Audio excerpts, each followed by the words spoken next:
I now want to introduce the next speaker, who I only met today. But when I met her, I was overwhelmed by what a thoughtful, kind person she is. So I'm looking forward to this talk.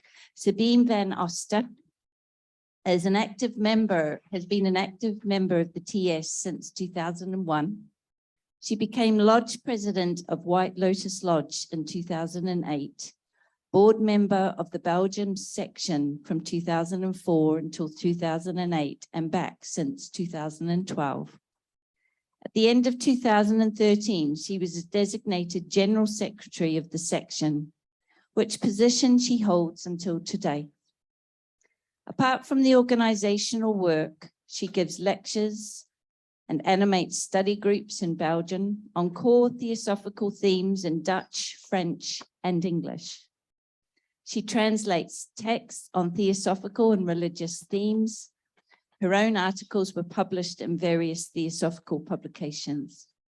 Sabine combines the theosophical work with a full-time job in a Belgian company for more than 20 years. And the title of her talk today is Healing Through All-Pervading Love. So, dear friends, first of all, thank you for Jenny for this wonderful talk.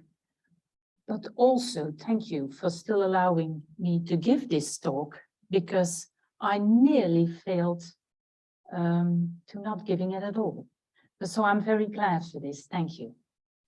So, dear friends, here in the exhibition center of the magnificent University of York campus, and dear friends online, I am also very happy to briefly share some thoughts on the theme of this Congress, healing oneself, healing the world, from the particular angle of the healing of the heart.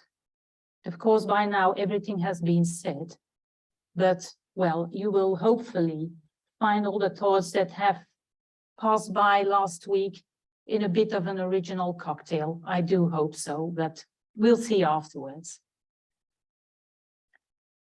And so some of the things that have been said you will recognize, obviously, but then it seems that I have chosen another avenue of entry for this contribution, since I dare to dive into the subject matter from the Christian perspective, mostly inspired by my own studies and observations of the last years. As is often stated in theosophical teachings, the manifestation of and in our universe is based upon love. It seems quite appropriate to go look for a most simple, yet also most beautiful description of love to be found in one of the apostolic letters of Paul the Apostle. In fact, when one comes to think of it, the story of Paul is one of the most spectacular healings to be found in the New Testament, next to the raising of Lazarus and the conversion of his sister, Mary Magdalene. The story of the Apostle Paul starts at the moment he's still the Pharisee by the name of Saul of Tarsus. From the perspective of the soul, he was terribly ill at the moment he was touched by Christ somewhere on the road to Damascus. Saul had made it his life's mission to wipe out and persecute all members of the newly founded Christian religion. He was chosen and called to service by Jesus the Christ right at the moment when he had the execution papers in his pocket to go and kill off a few Christians. Master Jesus at that point had sacrificed himself, was resurrected and ascended to heaven. This simple phrase applies a lot of other things, which we will skip for now for lack of time. So Saul is on the way to Damascus, and he had to go through a whole process of inner purification during which he was submitted to many days of physical blindness, symbolizing, amongst others, the blindness of heart and soul he was so severely suffering from. That whole purification can be considered as the birthing of the Apostle Paul, and it contains also some very interesting sacrificial elements and symbols. As I said, Paul left a number of apostolic letters, one of which is the first letter to the Corinthians. In chapter 13 of this letter, we can read some beautiful and profound thoughts on the intrinsic character of love. As such, it also contains basic elements of true healing, as written down by someone who went himself through a very profound healing process of the heart. The beginning of that chapter 13 goes as follows. If I speak in the tongues of the mortals and of angels, but do not have love, I am a noisy gong or a clanging cymbal. And if I have prophetic powers and understand all mysteries and all knowledge, and if I have all faith so as to remove mountains, but do not have love, I am nothing.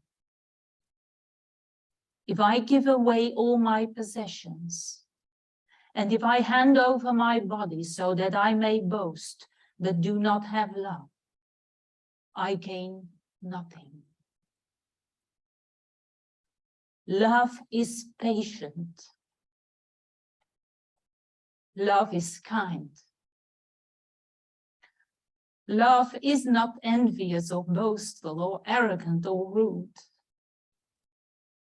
It does not insist in its own way. It is not irritable or resentful. It does not rejoice in wrongdoing, but rejoices in the truth. It bears all things, believes all things, hopes all things, endures all things. Love never ends, but as for prophecies, they will come to an end. As for tongues, they will cease. As for knowledge, it will come to an end. For we know only in part, and we prophesy only in part. But when the complete comes, the partial will come to an end. When I was a child, I spoke like a child. I thought like a child. I reasoned like a child. When I became an adult, I put an end to childish ways. For now, we see in a mirror dimly, but then we will see face to face. Now I know only in part. Then I will know fully, even as I have been fully known. And now, faith, hope, and love abide, these three, and the greatest of these is love. So this is what Paul writes as one of the most important converts of his Master Jesus, whom we can also approach as at least one of the most powerful healers this world has ever known. There is a vast amount of reliable private revelations within the Christian tradition, one of them being the poem of the man God, the gospel how it was revealed to me, which was given to humanity through the Italian mystic Maria Valtorta during the Second World War. Through private revelations of this type, we know about the basic elements of the healing processes in more detail than the New Testament texts can offer. Thus, based upon the numerous and extensive stories of healings that we can find in that revelation, we know that sometimes Jesus went to the person in need of healing or even healed at a distance. But most of the times, it was the people coming to him. In all cases, Jesus was well aware beforehand of the actual need and condition of the help-seeking person at the level of body and of soul. And in most of the cases, both body and soul were healed of the sick person, but many times also of the one requesting the healing. As Jesus explains, the most difficult part in the healing process was not as much the healing of the body, but the healing of the soul or the heart. The latter is what we call conversion. Conversion could therefore be defined as the process of getting and accepting a clear view on the impediments within one's soul and heart to come to a holy life, a life in perfect accordance with and in perfect reply to the harmony and order of the divine plan, which harmony and order are an expression of love. Conversion means going beyond one's personality, leaving it behind, so as to be able to connect with the greater one. Conversion means having a clear view on your way ahead in life, dedicated to service. The person to be healed, or the one requesting the healing, could be a parent, a child, a husband, or a wife, engages in some sort of contract or agreement with Jesus, the agreement of the heart. Jesus always asked what was wrong, even though he already knew. The reply confirmed, exteriorized in language, so to say, the illness or the problem. Then Jesus asked what he could do, why they were there, and what they were asking for, which he already knew.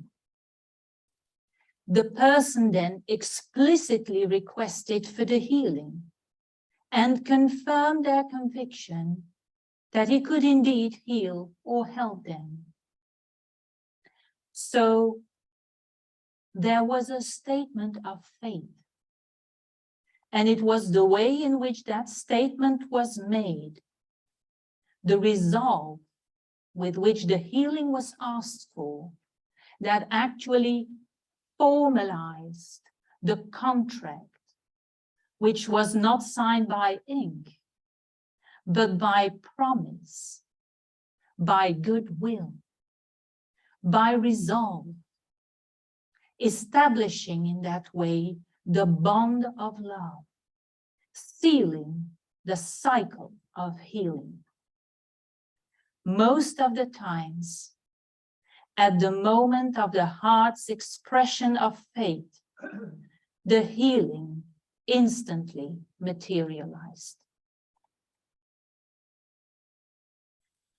We could say that to learn to recognize the message and the promise of love in all and everything, in whatever situation, requires from us to engage in such a cyclical process of healing, a reciprocal giving of oneself. When the most inner workings of our heart really connect with love, the healing of our own heart sets in, and we become more and more receptive to all that surrounds us, nature's life, the people, and all elements in the situations around us. We also become ever more receptive to the love that is continuously radiated around us and bestowed upon all.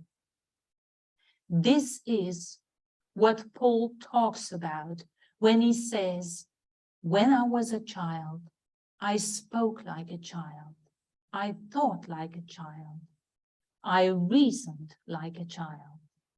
When I became an adult, I put an end to childish ways.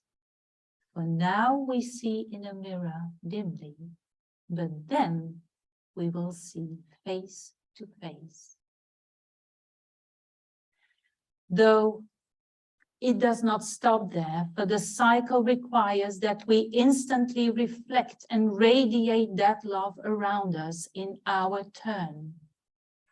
We only receive so that we might give, and the more we receive, the more we are supposed to give. That is when, to express the process in the way of the Masters of the Wisdom in one of the letters to AP Synod, that is when the disciple is seriously preparing to come into their world, leaving behind this world. We just need to try as honestly and as purely as we can. And so we learn to discern the real meaning of the word love, which can be shown through a billion of things, small things that the mainstream monetizing world does not value, but which for the soul and for the planet have great value indeed. It has been rightfully brought forward several times during this Congress that the world is in a state and in a dire need for healing. However, there is no reason to be discouraged. In this sense, I agree with the optimism of Teresa Keast, whom we heard yesterday. On the contrary, we could start by observing that we still exist, that the world is still going on, offering us a wondrous home, despite all merciless attacks and exploitation it suffers from us, and both in a very nasty and most disrespectful ways indeed. Nature continues with every cycle to spread her beauties and marvels with renewed power for the benefit of all. In all silence, she continues her work of renewal, to nurture all and to uphold favorable conditions for life, inasmuch we allow her to. One might rightfully wonder how this can be, how this constant renewal and healing is and remains possible, and to whom or what we owe such a grace. Who did then sign, on behalf of humanity, the contract and engaged in the cycle of love and healing with nature? Probably, and for now, the most reverential answer to be given here is an acknowledging and a grateful silence. Our share in the great work consists of our own silent heart's vow to cooperate in every way we can with those to whom we owe this precious gift. It consists of the genuine willingness to let us be guided through the folds of our own personality, leaving it ultimately and deliberately behind, with all its tastes, its preferences, its opinions, in order to dive into the great all and to heal the heart by doing so. It is also our share in the great work to recognize and be deeply grateful for the workings from above and within, from God, so you wish, with the finest discernment we are capable of. And through that recognition, to allow the restoring of order, balance, and peace wherever we are, every moment of our lives, in whatever circumstance. In honor of the great mystics that this county has brought forth, I would like to conclude with some highly inspired words of Saint Julian of Norwich, who is known for her work, Revelations of Divine Love. She goes as follows, and it is a quote that probably most of you very well know. It is true that sin is cause of all this suffering, but all shall be well, and all shall be well, and all manner of things shall be well. These words were said very tenderly, indicating no kind of blame. God, of your goodness, give me yourself. You are enough for me, and anything less that I could ask for would not do you full honor. And if I ask anything that is less, I shall always lack something. But in you alone, I have everything. Amen. Thank you. Thank you, Sabine. That was beautiful, heartfelt, unique, and another one of the many colors of the multidimensional mosaic of our understanding of healing ourselves and healing our world. A beautiful piece of the puzzle as added for our benefit. So thank you. The last piece to our full understanding from this Congress, and the heartfelt delivery was beautiful. Thank you.